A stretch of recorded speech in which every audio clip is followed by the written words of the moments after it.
The ghost of the Phaistos Disc has at last roused, and our ancient devotee of the sun god can finally tell his story. This is the guardian of the sun god's throne, the Minoan griffin.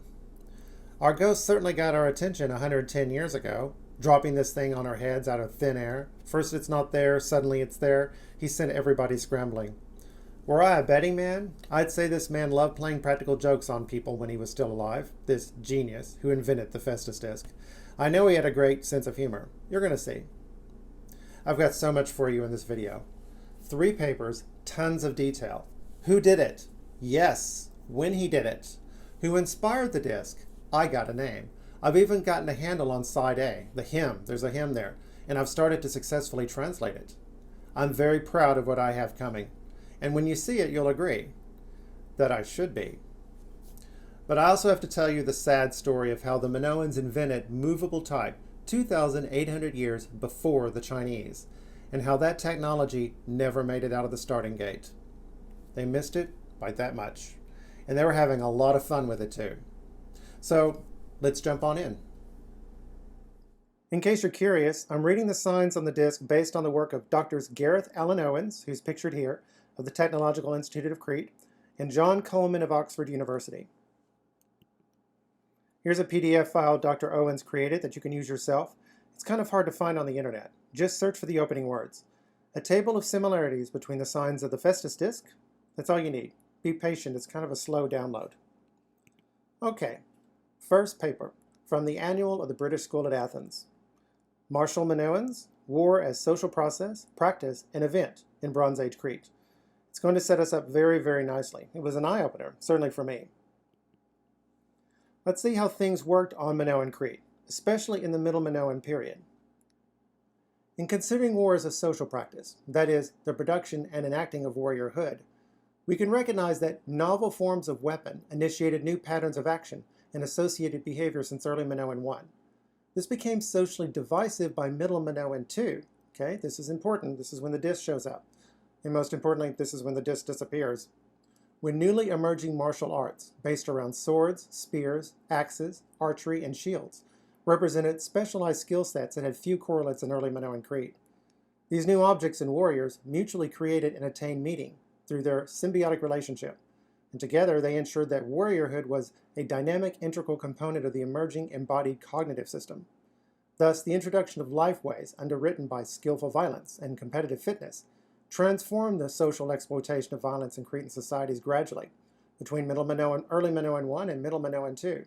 Again, the following is important. Violent behavior came to be less socially or temporally marginal and more embedded in the technological, religious, political, and perhaps moral logic of society. Warriors became a self-perpetuating social need whereby each polity had to be capable of defending itself from neighbors, what may be termed secondary militarization.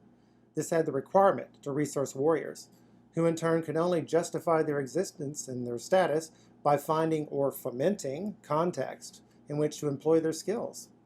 When we consider that warriors dedicated many years to training and fighting, and they put a lot of money into that too, and into their weapons, it is reasonable to say that they enjoyed their lifestyle and reveled in the status that victories could bring.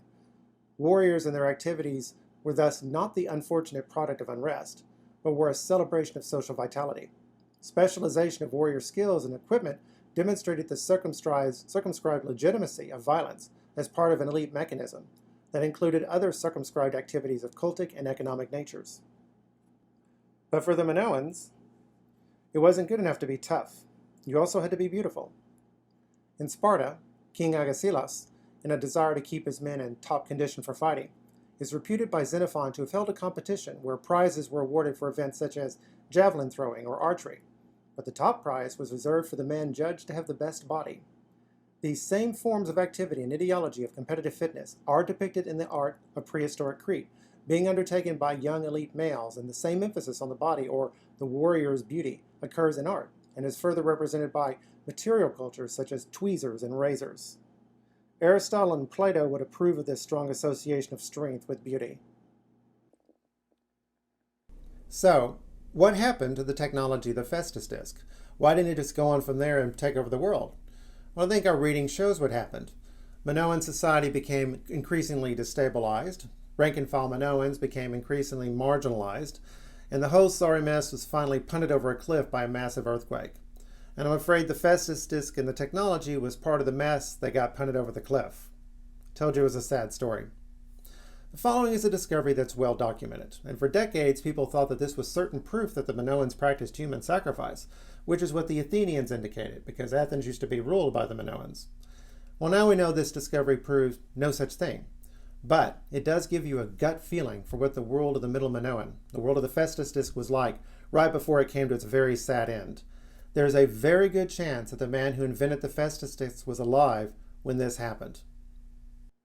At the shrine of Amenaspilia, around the transition from Middle Minoan II to Middle Minoan III, an individual was found lying on a low platform with a 300+ gram knife, that's 300 grams, about 10 ounces, found at the skeleton, which was in fact a slotted spearhead. Herakles has interpreted this as a possible human sacrifice on the basis of the location of this person and another male and female found in the shrine, and also because of the fact that they thought this was a knife. The reason this partial freeze-frame image survives is that the building collapsed through an earthquake. The individual on the quote-unquote altar had made no attempt to leave, and so we can presume was unconscious or dead, as the excavator suggests. There's no evidence, however, to suggest that such injury or death occurred at the shrine, and may thus have occurred prior to their being brought there. In such circumstances, if we take the association of the weapon, not a knife, and the male lying down, we could suggest that this was an injured warrior seeking healing or a deceased warrior being prepared for a funerary event following a battle, while as speculative in character as this being a human sacrifice. Actually, I don't think so at all. I think the sacrifice is speculation. It may be supported by the fetal position of the young male, as this is a natural reflexive position to enter when a person is alive and experiencing intense pain. An alternative suggested by the excavator was that his posture is because he was trussed for sacrifice. And again, you have to add stuff for the speculation.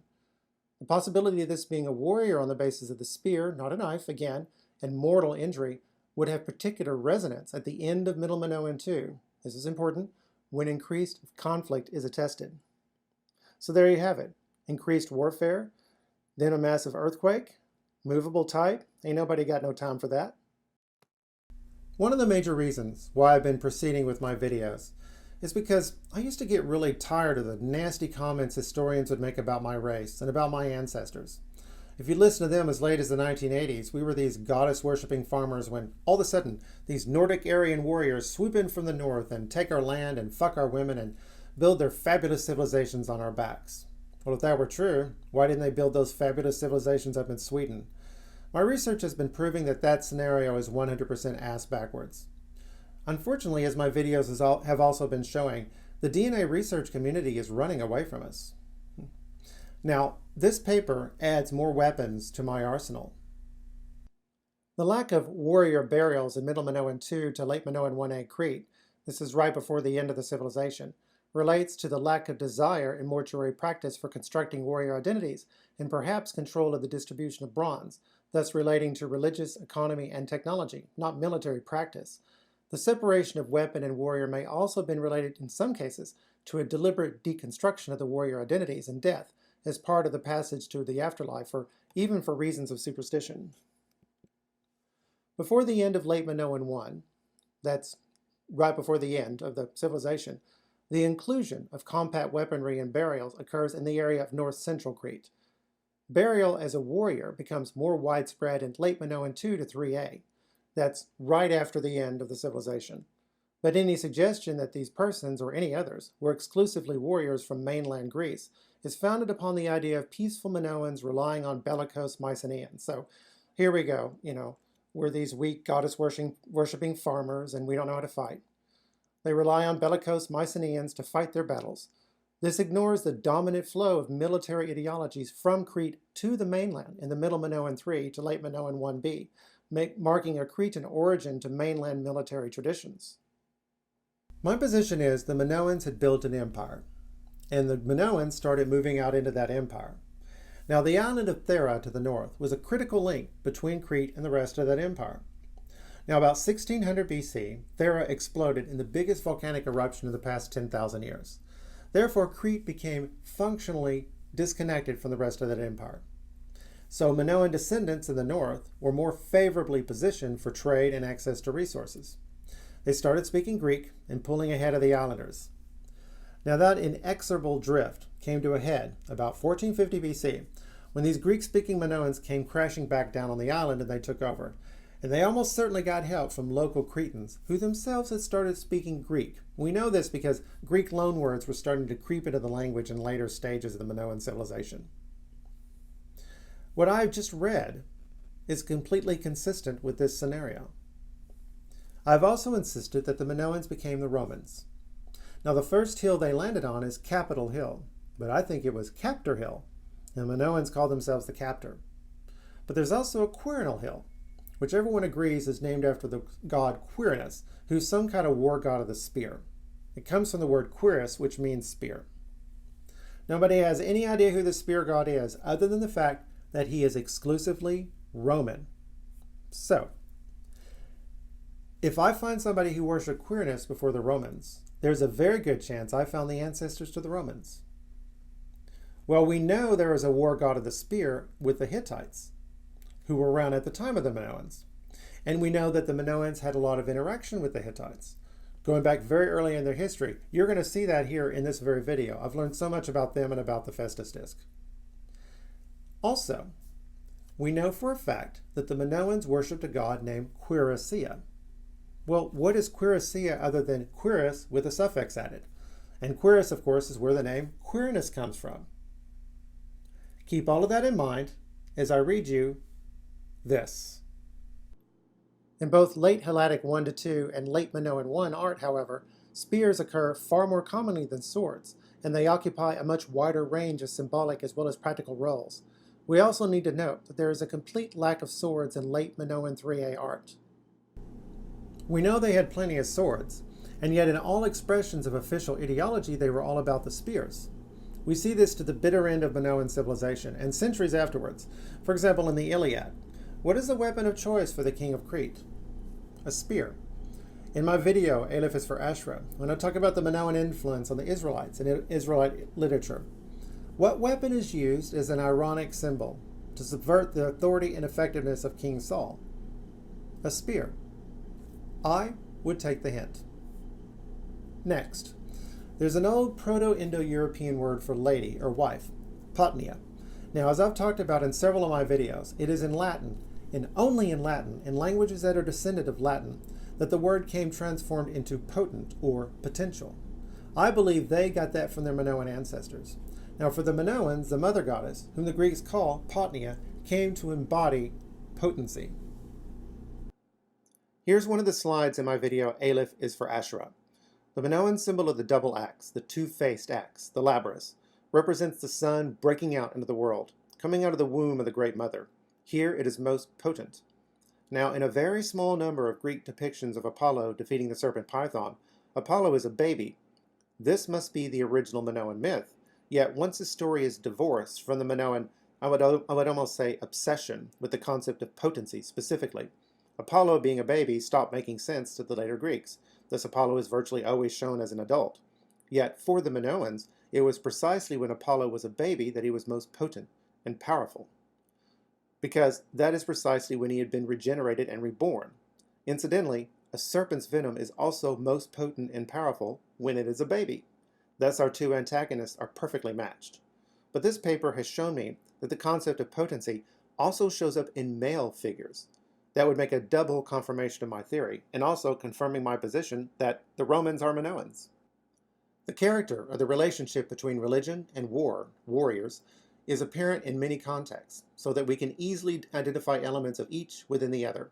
At shrines, the dedication of both real and model weaponry need not relate to votives by warriors, but the symbolism of violent objects must have been related to beliefs and narratives that drew upon an understanding of martial practices.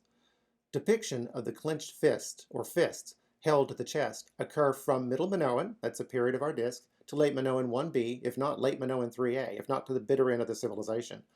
It occurs widely in 2- and 3-dimensional figural depictions and is associated with lively muscled males.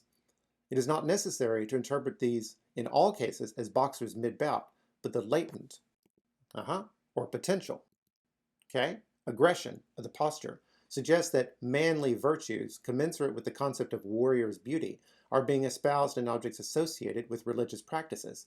Similarly, The iconographic scenes of violence between men and between men and animals draw together different forms of violent action in a framework of complex cross-references. So, such a man is ready to defend himself, or bring on the pain.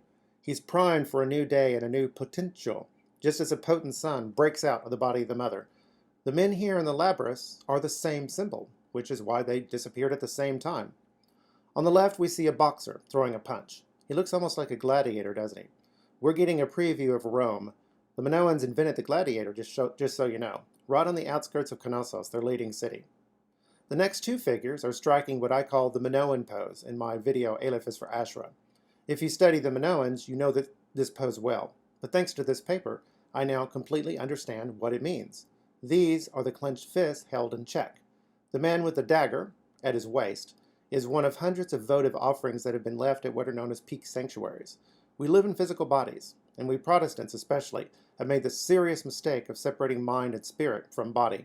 The Roman Catholics got this part right, because they stick with Aristotle, by the way. To visit a peak sanctuary, you had to make a taxing climb up a mountain. You had to lay down money, not much, but you had to make the physical gesture. The mother goddess is potential. The man is potential. You can almost make out he has gloves on in our figurine with the dagger. We thought for 100 years the Minoans did not think the hands were important, or didn't know how to make them. Au contraire. We had no idea these figurines were wearing boxing gloves until 2001, when the figures at Phaistos Sanctuary were proven to be wearing them. That's the sanctuary you would have gone to if you lived in Phaistos, by the way. That'll come up later. Next is the Palakastro Kuros, the Palakastro youth.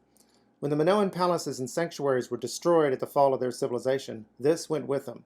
They burned down the sanctuary and smashed it against the corner of one of the walls. Somebody really hated the Minoans. Obviously, he's striking the Minoan pose, and he's not wearing gloves, so they aren't necessary. He was carved out of a hippopotamus tooth and clothed in gold foil. Notice the detail they put in the hands and feet. The last image to the far right is the Prince of the Lilies. If you Google, or I would prefer DuckDuckGo, Minoan art, he always pops up. This is actually constructed from the bodies of 3 different figures. The head probably belongs to a woman or a griffin. I'm wearing a griffin. It has the body of a lion, the wings, and sometimes the head of an eagle, but sometimes a person. His left arm, reaching back, belonged to somebody leading a sacrificial animal. The right arm, clenched to his chest, on our left, actually belonged to a boxer. Notice the fingers are clenched. Obviously, I am very gratified with this turn of events. I've had my misses, but so did Babe Ruth. I consider this a home run, big time. Now we're going to look at one final slide from this paper before we move on to the next one. One of the striking features of the Phaistos Disc is its originality and its liveliness. It doesn't seem to have anything in common with other samples of Minoan writing that we've dredged up. Now, this is a legitimate signal of forgery. But now that we know that this is authentic, this tells us what? Not just the disc, but this explosion of technology. This tells us what about the Minoans? That they were very creative people and real individualists. The rest of Minoan art tells us the exact same story. So just because there's a lot of art about war and warrior ethics, that doesn't mean it's always about warriors. So when you throw that figurine of a boxer into the abyss on that mountain, it wasn't always because you're a boxer. You might be an artist, or, as you'll see in the case of our Phaistos Disc creator, a master potter. If we conceive of power as emerging from a triadic balance of religious, military, and economic concerns, then we may well expect the symbolic grammar to pertain to more than one of these fields at once.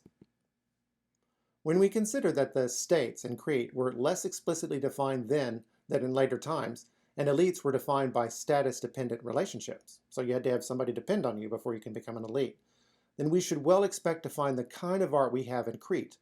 Such art celebrates individual bravery, skill, and virtue across multiple fields of activity rather than the corporate group achievements, discipline, and drilling of armies. Man, the hunter, the master of wild animals, the athlete, the fighter, and the divinely sanctioned leader, not man, the anonymous citizen soldier, is what we find widely in the art of Bronze Age Crete. This is a blessing of Minoan civilization, but it can also be a curse. Like Israel in the Eastern Mediterranean, Minoan Crete, and Crete to this day, is divided up into discrete regions by geography. That's one of the major reasons why they didn't have to build walled cities. All a Minoan king had to do was control the roads. The mountains were their walls. Now, actually, we don't know whether or not the Minoans had kings. They certainly had leaders of some kind. The iconography indicates that they certainly did have kings, but they cannot have been very powerful. Now, the book of Judges in the Bible undoubtedly describes Minoan Crete just as well as it does Israel before the monarchy. Every man did what he thought was right. Real individualist. Every man did what he thought was right. Every man did what he thought was right. This refrain is repeated over and over again, and each time it wears more and more thin. The book of Judges does not end well. I think Minoan descendants living on mainland Greece saw what a real king could do, and they compared it to the chaos back in the old country. And I think the people there agreed. Something needed to be done or they were going to kill themselves off. Now, two facts of Minoan archaeology lend itself to this interpretation. First, after the fall of the civilization, after all the palaces throughout the island were burned down one at a time, there was an undoubted king living in Knossos, controlling all of the island. And secondly, as you saw, they got very nasty with that Boxer figurine. I suspect he was the symbol par excellence of that individualist ideology. Now think about it. I say these are the Romans. Is this not how the Romans lived? Is this not how the Republic died? Now to our next paper, Low Relief Potter's Marks and the Phaistos Disc, a note on the comb sign. The star of the show is bowl 4718, a very strange one-off creation that's clearly part of some kind of ritual cult. There's nothing like it. The handiwork of a real individual, just what we're looking for. There's nothing like it on Crete. We'll get to that. The bowl was discovered in 1965, the year I was born, but this symbol on the bottom was not properly documented. This symbol has only shown up in the Middle Minoan 2, maybe the very beginning of the Middle Minoan 3. It's on the Phaistos Disc. As you can see, it's very complicated, so although it might be an accident, that's very unlikely. In fact, I'm not even going to entertain the possibility. Besides, it pops up in two other spots. This is the signature of the first man in the world to use movable type, and it was not carved into this bowl. You would actually say it was printed.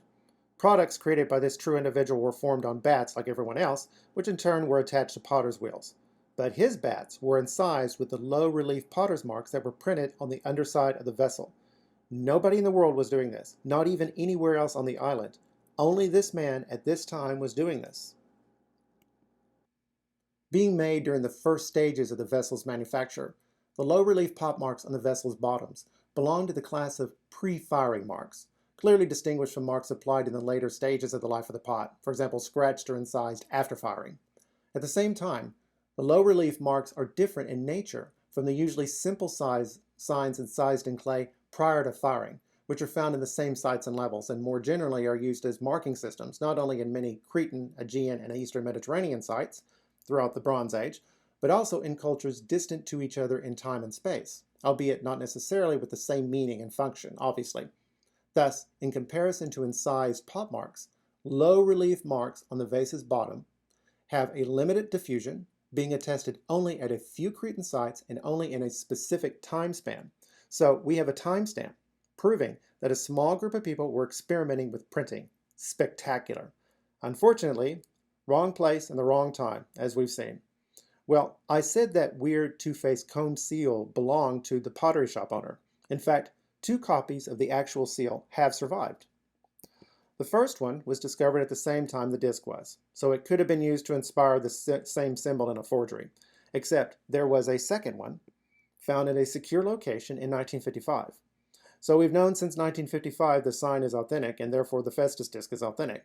And yet, we've still been arguing over whether or not the disc is authentic. That's very annoying. This is how we can be sure the man was a visitor to the palace and not a resident. It has been argued that, on the basis of the frequency with which the seals appear on the Phaistos ceilings, it is possible to identify 3 groups. For P. militello, the difference between the groups may reflect the different roles of the seal's owners. The seals less represented on the ceilings, low-frequency group, were used by individuals operating outside the palace, while the more common ones, medium and high-frequency groups, were used by palace officials. The comb motif, being attested only once, well actually twice, on the ceiling, that ceiling, belongs to the low-frequency group, and thus should not reflect the activity of a functionary, but rather that of someone who acted primarily outside the palace, and was only incidentally involved in administration. Such a profile, hypothetical though it might be, can match that of a potter or of a workshop as an individual who carried out his activities outside the palace, but had some contacts with administrative apparatuses. I don't see any reason to treat this as a hypothetical. Now let's take a closer look at our bowl. Bowl 4718, made in the local semi-coarse fabric, has a base diameter of 32.5 centimeters. That's about 12.8 inches, almost 13 inches, and is well preserved. It is straight-sided with a rectangular sectioned, slightly everted rim. That means poking out. Two opposed horizontal handles are placed about halfway up the wall, measuring 11.5 centimeters, that's 4.5 inches. The pot is characterized by a peculiar feature, which makes it a unicum in the ceramic sample on Phaistos. On its inside is a semi-cylindrical pipe of clay. This starts at the rim, equidistant between the handles, and following the side of the base of the vessel runs into the center of the bowl, where it ends with its mouth facing upward. Both outlets of the pipe are broken. The bowl exterior is framed by two orange-red bands and is decorated in the Kamara style. That's a style known from Minoan Crete, with a black running spiral which is reserved on the black slip, while the rest is painted in white. Both the top and the exterior side of the rim are decorated with white parallel strokes on the black strip. The upper part of the bowl's interior, just beneath the rim, is covered in black slip while the rest is unpainted, with some black spots. This is a very special bowl and specially made, so you know it isn't cheap, but it's not exactly a unicum. The Hittites have something very much like it. See the Hittite relief decorated vases of the Enantic type, which, as with our Phestian bowl, present an internal pipe ending in an outlet at the rim. They have been interpreted as libation instruments of some kind. Their examples are vases, ours is a pot. It is clear that bowl 4718 was a specialized vessel, used in connection with liquid substances, but its function remains uncertain due to the lack of comparisons and to the fragmentary condition of both ends of the pipe. Due to the peculiar character of bowl 4718, El Gorilla thought it could be considered as part of a ceremonial set, together with the pedestal and plastic dolphins, a rhyton, and an amphora, which were found in the same context. Considering the vessel's rich decoration and assemblage it belongs to, it is accordingly possible to hypothesize that it was not a utilitarian vase, but one that is involved in ritual use of water or other liquid substances. Okay, so this is a very special bowl that might have used water. I think that's going to be a clue. Let's read some more about how special this bowl is. However, while all the other marked vessels from Phaistos and in general from the Mazara, that's the plain where Phaistos is. It's a big plain in central Crete. Whereas all the other marked vessels are plain, they're simply painted in dark on light or rarely coated with a monochrome slip. The bowl from the Casa Asud de la Rampa is the only one which bears a polychrome light on dark decoration. And one more thing.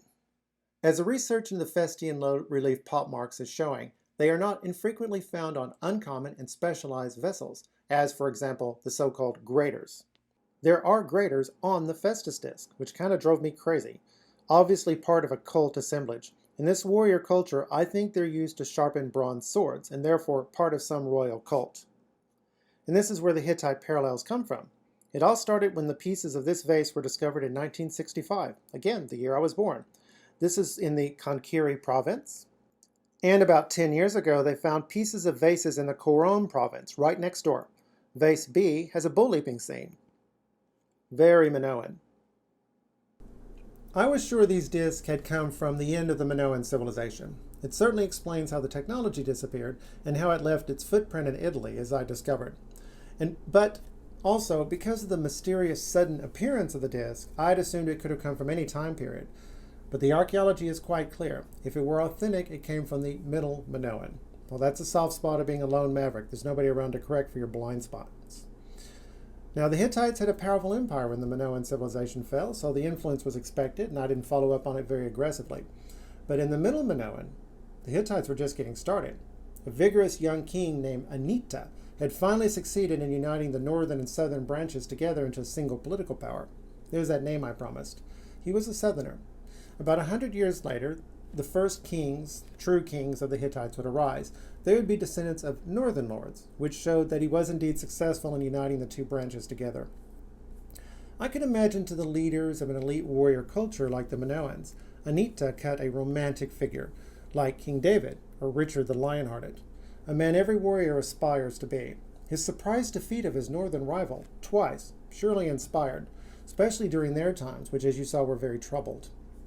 So looking at this combination of Hittite and Minoan artifacts, it seems to me that early on the Minoans had the heaviest influence on the Hittites.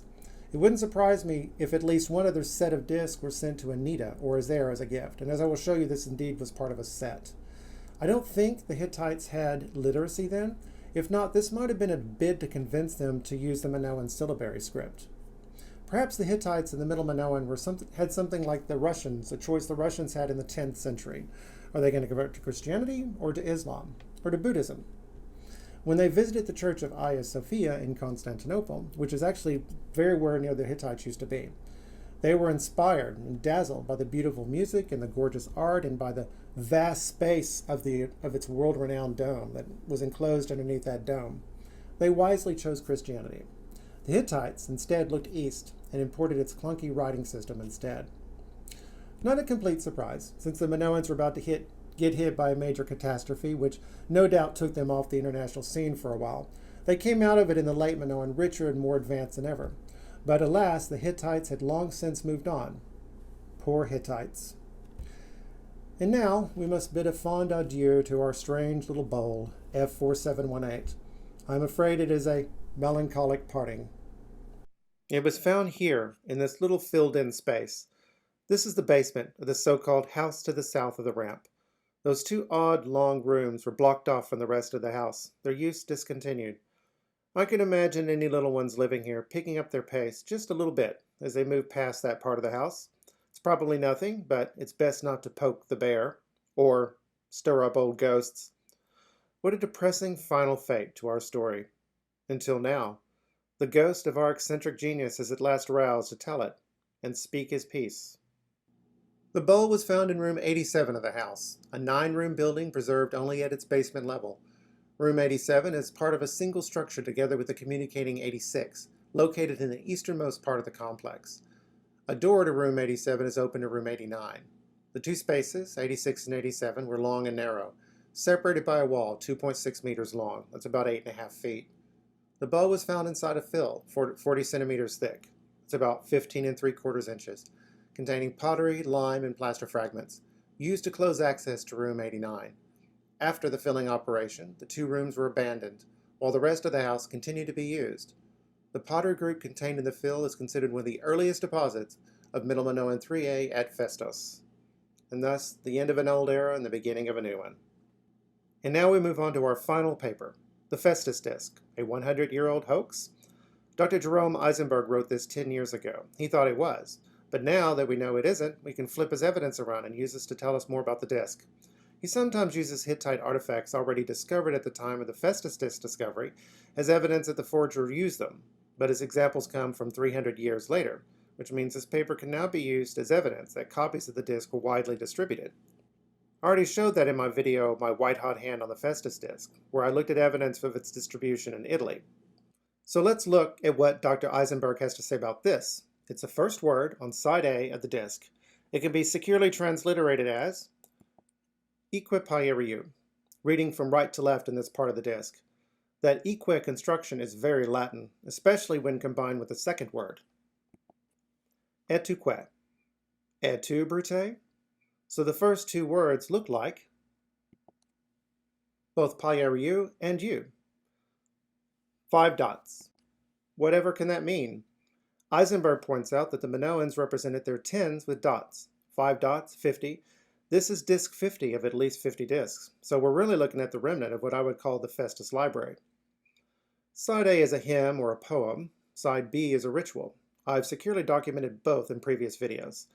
This mating of hymn and ritual is exactly what we see with the Zoroastrians in Iran. I don't think that's a coincidence. I've already confirmed that this hash mark indicates that the word is important. I think this is a deity. This is confirmed when you throw in the third word, which is also marked just like that. Both paeriu and you, audt. Surely, dt is deity. Different versions of it pop up all over this disc. Once again, very Latin. Aditi, by the way, is a goddess in the Rig Veda. She's the mother of the gods. She's specifically mentioned as the mother of the sun, and this is a disc of the sun god. This hash mark tells us the word is important. It's also the Minoan symbol for 100. Pernier did not know that. The number 100 begs for unconscious projection. It's a number of fullness and completion. Pleroma, as the Gnostics would say. That's the way I see it. So did Jesus. In fact, I got the idea from him. What is your opinion? If a man has 100 sheep and one of them goes astray, will he not leave the 99 in the hills and go in search of the stray? And if he finds it, amen, I say to you, he rejoices more over it than over the 99 that did not stray. In just the same way, it is not the will of your heavenly Father that one of these little ones be lost. Here's the parallel in Luke. What man among you, having 100 sheep and losing one of them, would not leave the 99 in the desert and go after the lost one until he finds it? And when he does find it, he sets it on his shoulders with great joy, and upon his arrival home, he calls together his friends and neighbors and says to them, "Rejoice with me, because I have found my lost sheep." I tell you, in just the same way, there will be more joy in heaven over one sinner who repents than over 99 righteous people who have no need of repentance. But Luke also has this. Or what woman, having 10 coins and losing one, would not light a lamp and sweep the house, searching carefully until she finds it? And when she does find it, she calls together her friends and neighbors and says to them, "Rejoice with me, because I have found the coin that I lost." In just the same way, I tell you, there will be rejoicing among the angels of God over one sinner who repents. So the impression I'm getting here is that we've not only lost the one coin or sheep, but we've also broken up a perfect set. The Gospel of Thomas is not canon, it doesn't belong in the Bible, but it also has a version of Jesus' lost sheep, and it adds another to our series. Jesus said, "I shall choose you, 1 out of 1,000 and 2 out of 10,000, and they shall stand as a single one. 1,000, 3 zeros. 10,000, 4 zeros. Individuals are pulled out of masses, and they shall surely be a single one. A one, obviously, with no zeros. Surely not a coincidence." So let's look at some of the symbols as Eisenberg covers them. We'll start with the number 2, the Minoan E or E. He thinks it's inspired by American Indians with their headdress, but it's clearly related to the securely documented linear A script. And it's related to the symbols on the Archilochoria axe, which is also securely documented, and it was discovered later. Number 6, a wild woman, the Minoan De, or probably also The. He thinks it's related to this figure found in the same palace, and it is, but not by forgery. I have no doubt the creator of the Phaistos Disc saw this figure. He might have known the woman personally. The wild woman and the wild man are well documented in other cult iconography. This is a queen, or a high priestess. Number 8, the gauntlet, the Minoan symbol for the sound value No. This is a boxer's glove. Remember boxers? And it firmly embeds the disc into the warrior culture of the Minoans, as we've seen. Here's an example of a boxer in Eisenberg's paper. And you've met these fellas already.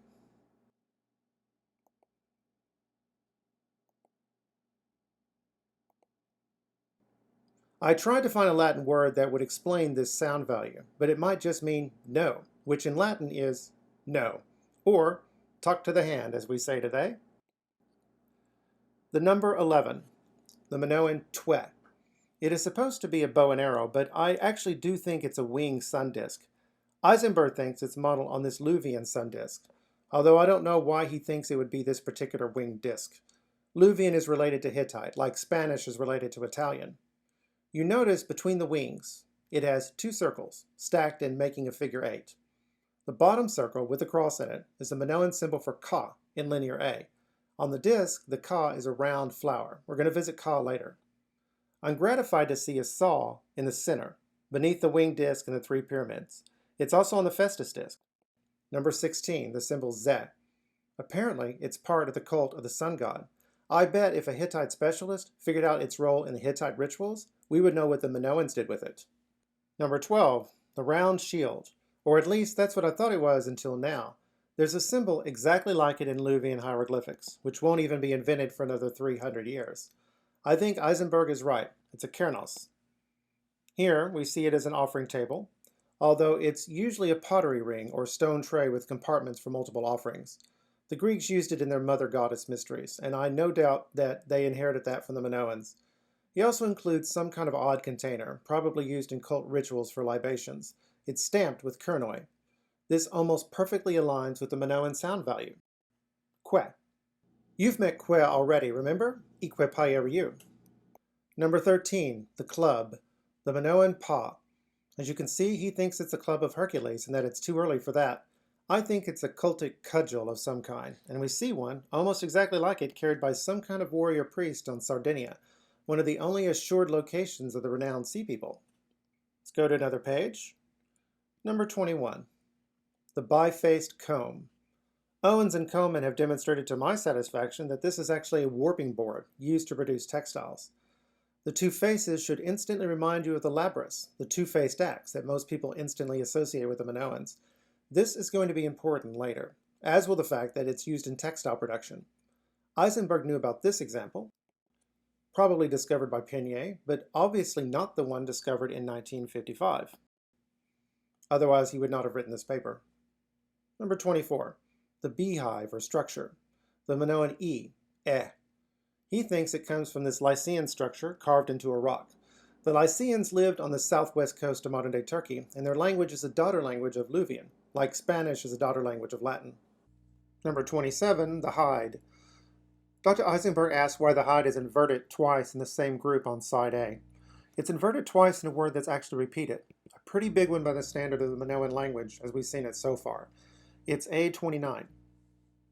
This is a compound word, representing two languages united harmoniously.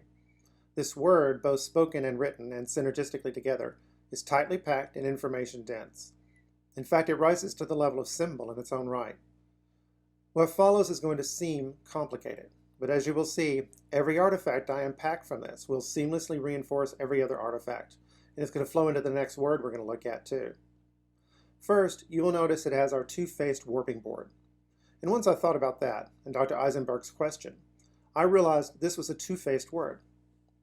In the beginning, I did a straightforward translation. Ikwewawa terra sui. But now, let's break it up. Ikwewa, waterai, and then sui. And I instantly recognize Ikwewa, water, sui.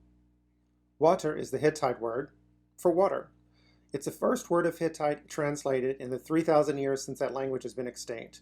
And it's what made scholars realize Hittite is an Indo-European language like English or Russian or Latin. Now, a word about that last rai. Each symbol represents a full syllable, but each symbol can represent a simple sound, so that rai can stand in for a simple R. Now, if I were a scribe and I wrote out a Hittite word like water, all things being equal, I'd use the ra symbol. We'll take a closer look at it a couple of letters from now. It's a standing bird. But all things are not equal. The rye symbol is a papyrus plant. And how do you make papyrus? You take strips off of the plant and weave them together, just like you weave cloth. One thing to keep in mind about the Phaistos Disc is it's not just a written document, it's a visual document. And this particular word isn't just animated, as we'll see with the hides. It's also got at least two visual puns. This is a second. The first, of course, is the two-faced word. Now let's move on. Ikwewa, which clearly became the Latin aqua, comes from eque, which is a Proto-Indo-European word for water. That old language probably had three glottal sounds that don't exist anymore.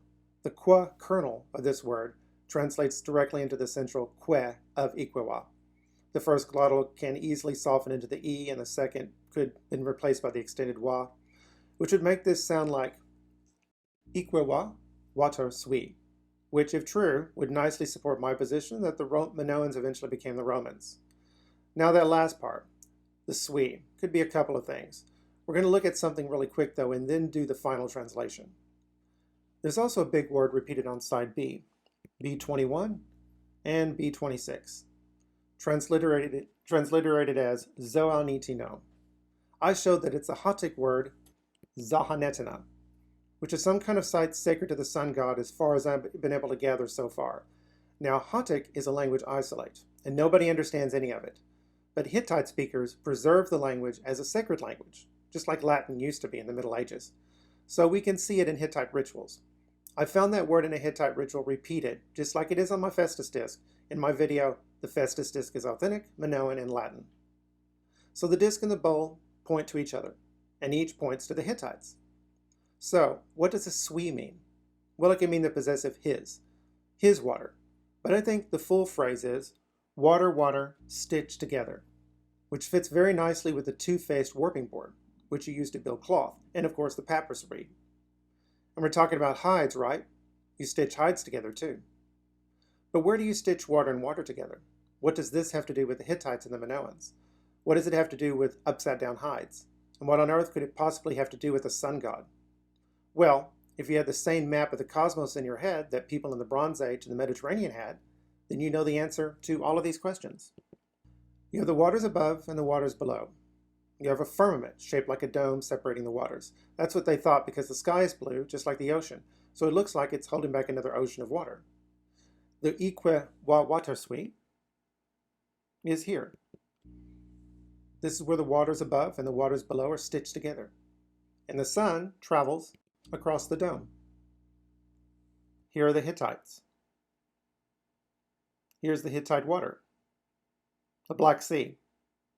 Here are the Minoans. Of course, they're in the middle of an ocean. So if you're a Minoan or a Hittite, you think you live in the center of the world. So where does the other guy live? At the Ique-wa-water-sui, where the waters are knit together. But wait, there's more. The sun crosses the dome of the sky and then descends through the gates, usually a twin mountain peak, and then passes over the underworld, the land of the dead. Then it comes out again, out of another gate at the other end of the world and starts all over. Hence the inverted hides. And those hides are actually going to come back, by the way, in the next word. And here is the Ique-wa-wa-ter-sui, which sounds an awful lot like a garbled Iqua-ter-sui, from which we get the word equator, which is exactly what we have, except we have a transparent globe and the world we live in is on the inside. A baker is one who bakes.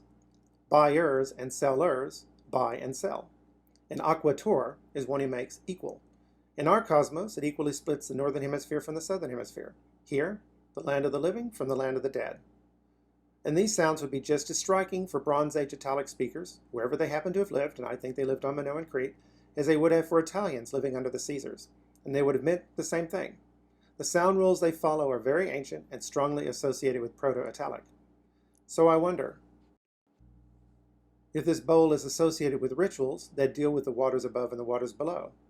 But I am certain that this is the emblem of the master weaver who created the world. And in case you think I'm making this up, here's the bifaced axe, the labrys. It represents the sun as it breaks out over the horizon. It's circling the world upside down and right side up. There are waters above and waters below. Here's the sun rising out of the mountain gates on top to shine on the world, and then descending into the other mountain gates below, and on into the sea and into the underworld. And here's the sun in an upside-down ocean. I told you I wasn't making this up. Most people think the word as it actually exists on the disc is completely messed up, but we know better, don't we? The sky in that part of the universe is upside down and underneath the earth. The goddess, here represented by her Knossos. It's also underneath our feet, and of course, underneath our heads. Next. Number 29, the cat's head, the Minoan owl. To give you a heads up, we're going to circle back to that last word. Eisenberg writes, why is the cat head imprinted in different directions on the disc, some 90 degrees or more from the horizontal? It would not be the practice of a scribe executing such a sophisticated script. This is certainly not a schoolboy's practice tablet. We need to stop thinking in terms of scribes and Scrabble errors here. That rouses images of masses of men using complicated scripts like we see in Egypt or Mesopotamia. Their techniques require years of training and lots of organization and overhead. The Minoans used a syllabary. It's always going to be bigger than an alphabet, but it'll never be more than, say, 40 characters, excluding the known symbols they use for specific items like sheep or figs, for example. In the Phaistos technology, with it, you have stamps, with clay tablets or maybe papyrus, so you can stamp anywhere you want. So my position that the Phaistos Disc is animated is the instantaneous and natural result of pairing this technology with this writing system. It's the first thing you're going to do. Okay, so now let's look at one of our first offenders, shall we say. We've seen this part already. The Phaistos Disc launches. Equipaieriu etuque auditi au p. And here's what it actually looks like on the disc. There's a bee and two cats. To give you a heads up, this is another made-up word, I think. But I think it's a nonsense word, and it's perfect for what I'm going to cover here. Actually, it's kind of charming. The last word was made up too, but it was the opposite of nonsense. Actually, made up doesn't properly describe the word. It's more fitting to describe it as carefully constructed. So let's say it's animated, and I can see that the symbols form the top half of a circle. There can't be an actual circle because then you'd have trouble telling where the word started and where it ended. Ow, ow, pee, ow, pee, ow, ow. Keep in mind as I proceed, as I've demonstrated already, there appears to be at least one goddess here, maybe two of them. Now, bees moving in a circle reminds me of our dancing queen, who might be a priestess or a priestess queen. If she's queen, she's probably a priestess. These figures always stood in for the deity. We meet her in my video Aleph is for Asherah. She's dancing the dance of the bees. Apparently, our queen had friends who'd like to join in. And of course, all this should remind you of the dance of the bees in real life. And their friends like joining in too. You see how that looks an awful lot like that? Now, the dance of the bees is relative to where the sun is. And look, we have a sun disk. You think the Minoans knew about this dance? I bet they did. They knew the sun very well, better than anybody. They were primed to notice things dealing with the sun because of their religion and even their writing system, which had bees and beehives, as you've seen. And as I showed in Aleph is for Asherah, they carried those two symbols on into the alphabet, which they invented, or our alphabet. This is the Palekastro plate. Palekastro is where we had our Kuros. They were very busy people. They were very smart, too. Now, here's another lesson on why it is very important for archaeologists to properly document their finds. We have the example of the stamp on the bottom of bow F7418. Here, the man who found this plate didn't document the dots properly, because if he had, we would have noticed that the Minoans were using the Saros cycle, at least 400 years before anybody else in the world. It's probably closer to 800 years. You use the Saros cycle to predict eclipses. Yes, the bees knew the sun very well, but so did the Minoans, and I bet they noticed what the bees were up to. Every line of evidence we've been following points exactly to that. So let's go to Wikipedia to look at bees in mythology. Now zoom in. The bee was an emblem of Potnia, the Minoan Mycenaean mistress, also referred to as the pure mother bee. We've met Potnia, haven't we? She became the Latin potential and potent. Her priestesses received the name of Melissa, bee. In addition, priestesses worshipping Artemis and Demeter were called bees. So the goddess and her priestesses, earth mothers and earth goddesses in general, are strongly associated with bees. Got it. Appearing in tomb decorations, Mycenaean tholos tombs were shaped as beehives. We're about to get to this, but just so you know, the art on burial containers made much later in Minoan history demonstrate that the goddess is also the guide of the dead through the underworld, a psychopomp, as they say. Making tombs that look like beehives therefore makes sense. The Homeric hymn to Apollo acknowledges that Apollo's gift of prophecy first came to him from 3 bee maidens, usually but doubtfully identified with the Three-Eye, a trinity of pre-Hellenic Aegean bee goddesses. So we have Apollo the sun god, actually the god of sunlight. Helios is the actual sun god, and he's associated with 3 bee maidens, sometimes in turn associated with the Three-Eye. Now if you follow the link to the Three-Eye, you'll see that 2 are married to Apollo. The third is not. One of these things is unlike the other. Ow, ow, pee, dancing bees, 2 cats and 1 bee. The next part is very interesting. In Greek mythology, Aristeus was the god of beekeeping. After inadvertently causing the death of Eurydice, who stepped upon a snake while fleeing him, her nymph sisters punished him by killing every one of his bees. Witnessing the empty hives where his bees had dwelt, Aristeus wept and consulted Proteus, who advised him to give honor in the memory of Eurydice by sacrificing 4 bulls and 4 cows. Upon doing so, he let them rot. From their corpses rose bees to fill his empty hives. And who was Aristeus' father? Apollo. This is the Haghia Triada sarcophagus. Haghia Triada is 4 kilometers from Phaistos, about 2.5 miles, and this was made roughly 350 years after the Phaistos Disc. The deceased is on the far right. His arms are missing. He is mute. You can see the rosettes above and below the scene, the flowers, and up and down on the side. On both ends of this sarcophagus, we see 2 women riding a sun chariot. Once again, you see lines of rosettes, above and below on the left, and the center on the right. One of these women is our psychopomp, but I think it's interesting that we have 2 women, and the Phaistos Disc might be talking about 2 goddesses, one of whom is the mother of the sun god. On the left, the chariot is pulled by a griffin. It's up in our sky, which is what I'm wearing on my t-shirt. On the right, it's pulled by either goats or mules. And what can you get out of goats, or even mules? Hides. So we're back to our last letter and our last word. You even have a pair of them. So I think our word was constructed from the wah-wah kernel, a pair of animals, a pair of hides. Hey, our word for water ends in wa, theirs begins with wa. Above it, see those wavy lines? That's the ocean. And above that, even though you can hardly see it, is the foot of a man. This is the exact imagery we just saw on word A29 of the Phaistos Disc, with the upside-down heights. They are beneath a Knossos used to worship the goddess and representing her, and underneath the head of a man, and therefore his feet. If you've been following my videos from the past, you know I'm going to bring in the Bible. Got to keep the devil on the run. Jonathan, who had not heard that his father had put the people under oath, thrust out the end of the staff he was holding and dipped it into the honeycomb. Then he raised it to his mouth, and his eyes brightened. One of my major points is the Philistines in the Bible are cultural heirs of the Minoans. They might actually be Minoans. Here we see the Israelites at war with the Philistines. The honey brightens Prince Jonathan's eyes because it's powered by the sun, as the Minoans believed. We know about the bees. That's pretty obvious now. What is up with the cats? Well, this. This is my cover for Aleph is for Asherah. The great goddess is represented by the great cats. That's why I wore my Catwoman t-shirt. Back to the Bible. So Samson went down to Timnah with his father and mother. When he turned aside to the vineyards of Timnah, a young lion came roaring out toward him. There's your goddess. But the spirit of Yahweh, the Lord, rushed upon Samson, and he tore the lion apart barehanded, as one tears a young goat. It's good that she has a goat to carry her into the land of the dead. She's going to need it. Samson just sent her there. Ceremonies for the dead might have included a young goat's sacrifice, with the goat being torn apart sometime along the way. Apparently, when you went to the underworld, you provided your own ride. Without telling his father or mother what he had done, he went down and spoke to the woman. He liked her. Later, when he came back to marry her, he turned aside to look at the remains of the lion, and there was a swarm of bees in the lion's carcass, and honey. There's your bees rising from a carcass. So he scooped the honey out into his hands and ate it as he went along. When he came to his father and mother, he gave them some to eat, but he did not tell him that he had scooped the honey from the lion's carcass. Later, Samson posed a riddle to the Philistines as part of a bet. Out of the eater came something to eat. Out of the strong came something sweet. Eventually, his Philistine wife would guilt-trip him into giving her the answer to the riddle, which she immediately passed on to her kinsman.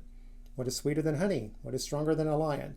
To which he replied, if you hadn't plowed with my heifer, you wouldn't have solved my riddle. And he got rid of his wife and gave her to his best man.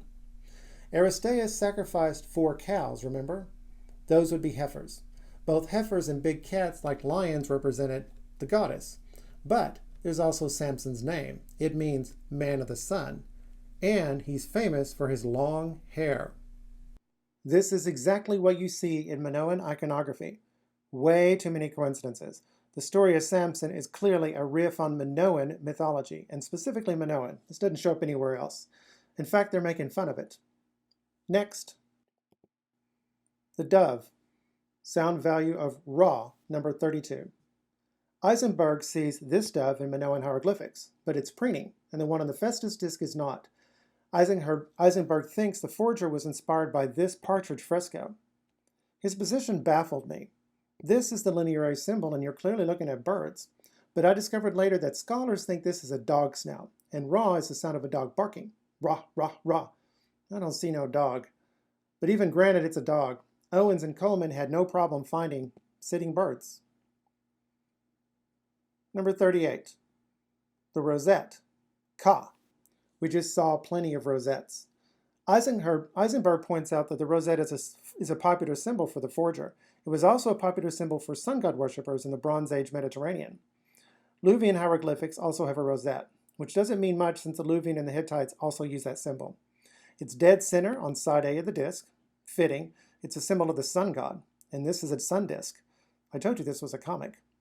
The Ka is for the Latin Carthomus Tictorius, or the Greek Carthamos.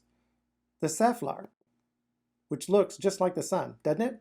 Now, it has pointy petals while the rosettes are rounded. That's fine. The symbol is imported and well established universally, but the flower Cretans think of when they think about the sun is not.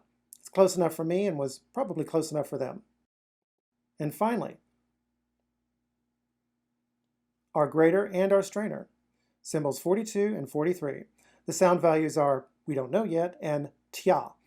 You've met the greater, here's the strainer. They both had heavy symbolic value in the middle Minoan, but not afterwards, which once again tightly links this disc with that era. So there you have it, all the new stuff. As you can see, we are well beyond proving that this thing is authentic. And the disc is more than just a bunch of writing. It's animated, it's got a sense of humor, it's saucy, and there is no doubt this is the work of an authentic individual genius. I bet he was a blast at parties. I remember when I first realized that. So here I am, I'm all serious. I'm breaking the code for the secrets of the universe. And then suddenly I'm like, dude. I finished with a meditation on our clever, saucy Minoan genius. We've met these guys. Weren't they fun? I bet if proper linguists follow up on my work, they'll find a lot more surprises. Here are just a few others. This is the Minoan symbol T. It looks like a jug. We call them jugs in English, too. The Minoans were naughty, naughty boys. This is the Minoan symbol for poo, a naked little boy. Poo. 2. A horse's ass. Hee-haw. And don't forget, the serpent. You could even see its little tongue. For just about everyone in the world, it is the storm god who defeats the serpent. You see that over in India, you see that in Babylon, you see that in Syria, but not for the Greeks. It is Apollo who is the serpent slayer. And they told us themselves, they got that from Crete.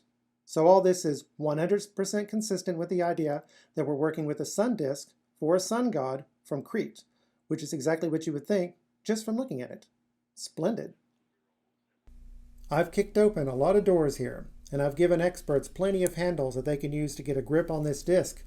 They better get to work while there's still credit to be had. I'll happily take all of it. I'm spinning up a lot of tools right now that I will use to get right back to work on it.